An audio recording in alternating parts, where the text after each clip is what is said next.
Happy birthday sa inyong lahat. Ako po ito, si Manghuhula ng Kinabukasan. At ngayong araw na ito, bibigyan ko naman ng hula, ng kapalaran, ang mga magse-celebrate ng kanilang kaarawan ngayong May 14, 2020. Okay, May 14 celebrants, ito naman po ang para sa inyo. Ito po ang aking regalo para sa inyong kaarawan ngayong taon ng buhay ninyo, ngayong 2020 to 2021. Ang malaman ninyo kung ano ang posible ninyong kaharapin na kapalaran ngayong 2020 to 2021. Okay. Ano kaya ang mga posible mong sitwasyon na pagdadaanan ngayong 2020 to 2021? Para masagot yan, meron po tayo ditong 20 card sa inyong spread. Tigda 2 card sa bawat aspekto ng buhay ninyo na nahahati naman sa 10. Okay? May 2 bagay lamang po kong naisinawin bago tayo magsimula. Una, pwedeng mag-resonate or pwedeng magkatotoo yung mga sinabi ko sa inyo at pwede ring hindi. Kaya i-take nyo lamang to as gabay. Nandiyan naman po yung video, panoorin nyo lamang po. Tandaan nyo lamang po, pwede nyo ring tandaan, pero huwag nyo naman pong masyadong seryosohin, okay? So, yun. Next, number 2, may mga positive and negative tayo dito, no, sa reading ninyo. So, kung ayaw ninyo pong mapakinggan yung mga negative sides nung reading na ito, wag nyo na lamang pong ituloy yung panonood sa video, no. I-close nyo na lamang po yung video na ito. Unless, kung gusto nyo pong mapakinggan kung ano yung mga negative na yun, kung ano yung mga detalye na yun, just keep on watching lamang po, okay? Wag lamang sana kayo mag-comment ng mga masasakit na salita or mag-hit po ng dislike sa ating video, okay? So, magsimula na tayo. Para sa inyong career, we have here the Rain card and the Fairies card. So, sinasabi dito na may mga pagkakamali kang magagawa sa trabaho mo sa taong ito ng buhay mo ngayon, okay? Mapapansin niya ng boss mo, kaya mapagsasabihan ka niya para ituwid yung mga pagkakamaling nagagawa mo, okay? Posible dito na mamimuhan ka sa taong ito ngayon ng buhay mo or makareceive ka ng mga memos regarding sa asal na pinapakita mo sa trabaho, okay? So, kung ngayon, suriin mo yung sarili mo. Ano yung mga posible mong gawin na hindi maganda sa trabaho mo? Ngayon pa lang isipin mo na yon at iwasan mo na. Okay? Next in line, para sa inyong pag-aaral, we have here the winter solstice and the rainbow card. So, sinasabi dito na punong-puno ka ng blessings, punong-puno ka ng pagpapala sa unang half ng pag-aaral mo. Pero while the second half, bibigyan ka ng mga pagsubok, okay? Sa pag-aaral mo. Ganyan naman lagi eh. Kapag first to second year, magagandang marami kang matututunan, marami kang makukuhang aral, marami kang blessings na matatanggap sa pag-aaral mo. May mga victory ka na or tagumpay or challenges or competition na naipanalo mo na, okay? Pero sa mga huling taon ng pag-aaral mo, sinasabi dito na magkakaroon ng isang matinding problema, pansariling problema, na kung saan susubukin yung pagkatao mo, susubukin yung determinasyon mo para makapagtapos ka ng pag-aaral, okay? So, yan yung nababasa ko sa inyong spread, May 14 celebrants. Next in line, para sa inyong business, we have here the Lake card and the Wind card. So, sinasabi dito na ngayon, nararamdaman mo na hindi umuudlad yung negosyo mo. Okay? Parang walang future, parang walang patutunguhan yung business na itinatag mo. Okay? Pero ngayong taon ng buhay mo, sinasabi dito na may gagawin kang kakaiba, no? Para maging turning point sa negosyo mo, okay? Para mas marami kang ma-attract na mga customers, mga clients mo, okay? Para mas marami kang ma-attract dito. Okay, yan yung nararamdaman ko sa spread niyo. So, kung ano man yung mga naiisip mo na gagawin mo sa negosyo mo para mas mapalago mo siya, gawin mo. Do it now. Okay? Yan. Next, para sa, ano kaya to? Travel. We have here the ceremony card and the full moon card. Nagulo na po ang card ko. Okay, yan. The ceremony card and the full moon card para sa travel ninyo. So, katulad nga ng nakikita ko lagi dyan, pag travel, so, ceremony card ang lumabas. So, sinasabi dito na may pupuntahan ka na isang lugar na kung saan ito ang lugar ng kamag-anak mo, kaibigan mo, or yun, katrabaho mo, or anything, or anyone. Basta, pupuntahan mo siya sa lugar niya para kasama mo siyang magdiwang. Okay? Ngayon, meron ditong full moon, completion ang ibig sabihin. So, ibig sabihin nito parang graduation ito, no? Parang graduation tong pupuntahan mo. Itong pupuntahan mo, no? Na travel. Or, kasal din, pwede.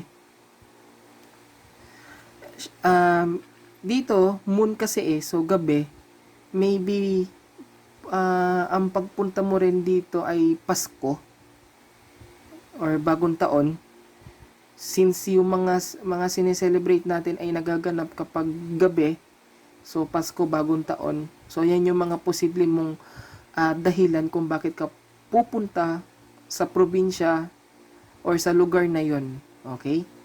So, yun. Para sa inyong travel. Next in line, sa kaperahan ninyo, we have here the forest card and the karma or DNA card. So, sinasabi dito na mayabong ka rin sa pera, no? Marami ka ring pera, maraming blessings na dumarating sa'yo. Kaya lang, bakit lumabas itong karma? So, sinasabi dito na hindi ko sure or may ilan sa inyo, May 14 celebrants na kaya dumami yung pera ninyo kasi ginawa ninyo yung mga illegal na gawain. Ginawa ninyo yung mga ipinagbabawal. Hindi lahat to ng mga May 14 celebrants. Okay? May ilan sa inyo May 14 celebrants na taliwas or taliwas doon sa patas na sistema or patas na laban kung bakit ka nagkaroon ng maraming pera. Pagbabayarin ka sa bandang huli. Okay? Since we have the karma card here, pagbabayarin ka rin sa bandang huli. Ikaw rin ang masasaktan, ikaw rin ang matatalo sa bandang huli.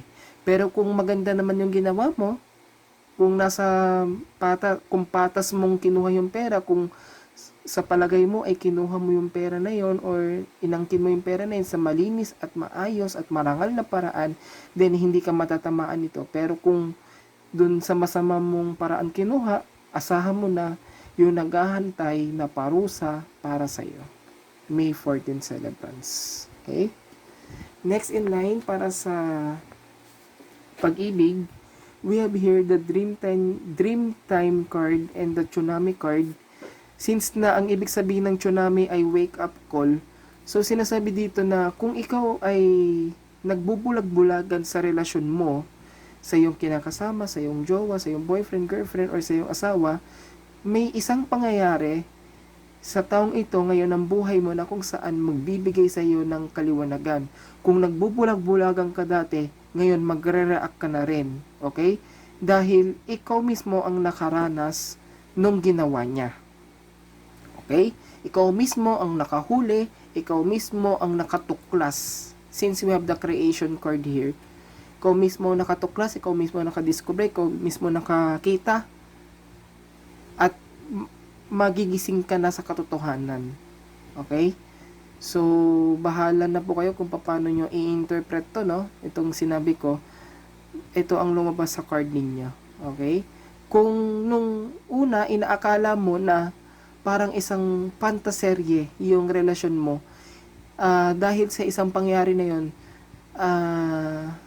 hindi ka na magbubulag-bulagan, hindi mo na iisipin na parang isang fantaserye ka na, kundi magigising ka na sa realidad ng nangyayari sa inyong relasyon. Okay? So, May 14 celebrant sa inyong mensahe para sa pag-ibig. Next in line para sa family, we have here the Gaia card or Gaia card and the Cave card. So sinasabi dito na ang mga anak mo ang pinanguhugutan mo ng lakas kung bakit ka nagsusumikap sa pagtatrabaho. Okay? So, pinapaunlad mo yung bahay mo, pinapaunlad mo yung pamilya mo.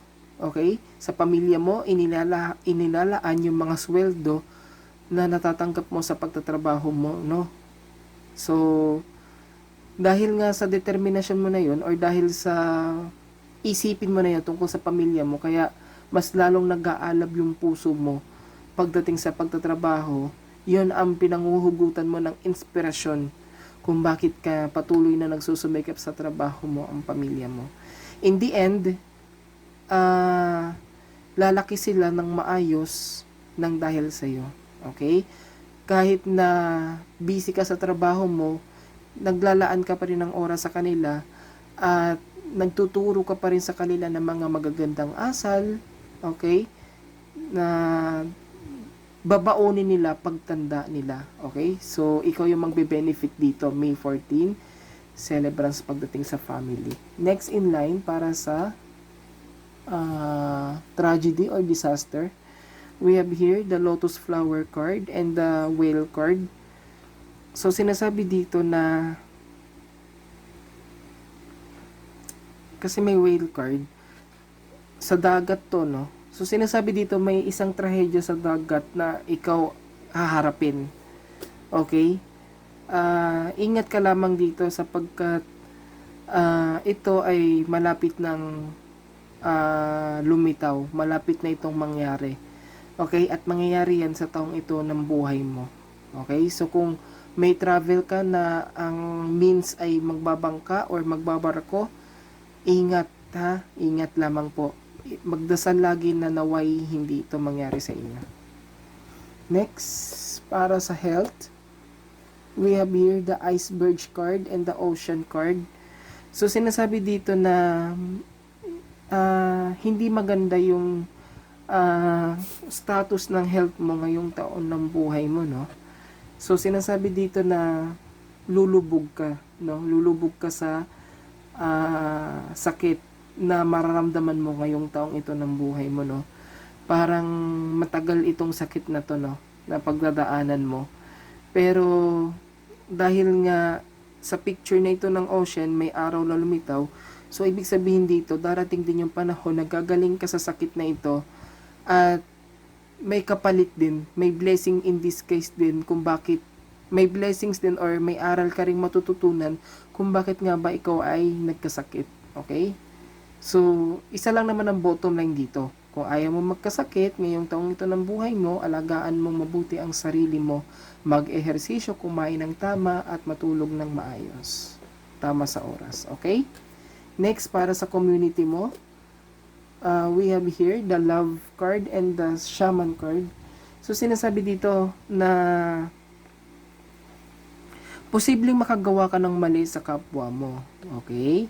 Posible kang makagalitan, no? Magkaroon ng kagalit sa kapitbahay mo ngayong taon ng buhay mo, no? Pero we have here compassion, ang ibig sabihin ng love. So, sinasabi dito na paiiralin nyo pa rin yung pag-ibig sa isa't isa. Magkakapatawaran kayo alang-alang sa pagsasamahan ninyo bilang magkakapitbahay or bilang magkakasama sa inyong komunidad. Okay? So, yan po ang reading ko para sa inyo ngayong araw na ito. May 14 celebrants para sa taong ito ng buhay ninyo ngayong 2020 to 2021. Gaya ng hinihiling ko sa lahat ng mga magbe-birthday or sa mga magse-celebrate ng birthday ngayong araw na ito, naway magkaroon kayo ng magandang kalusugan, magandang buhay, at mabuting swerte. Ingatan nawa kayo sa lahat ng mga kapahamakan, sa lahat ng mga pangit na sitwasyon sa inyong buhay. Okay? At pagpalain nawa kayo ng may kapal sa araw-araw, sa oras-oras. Okay? Ingat kayo riyan. Magandang buhay sa inyong lahat. Pero bago mo na magpaalam, kung nagustuhan ninyo yung video ko, like, share, and subscribe lamang sa aking channel. Kung kayo naman po yung magpapabati, ilagay niyo po yung ng babatiin ko, kung ano yung papabati ko sa kanya, at location niya, okay? Kung magpapa-free tarot reading naman ay pwede naman, click niyo po yung link sa ating description box at sagutin niyo po yung inihanda kong online form roon. Okay, maraming salamat May 14 celebrant sa paglaan ninyo ng oras sa videong ito, sa pagbasa kong ito. Ingat kayo riyan at magandang buhay sa inyong lahat.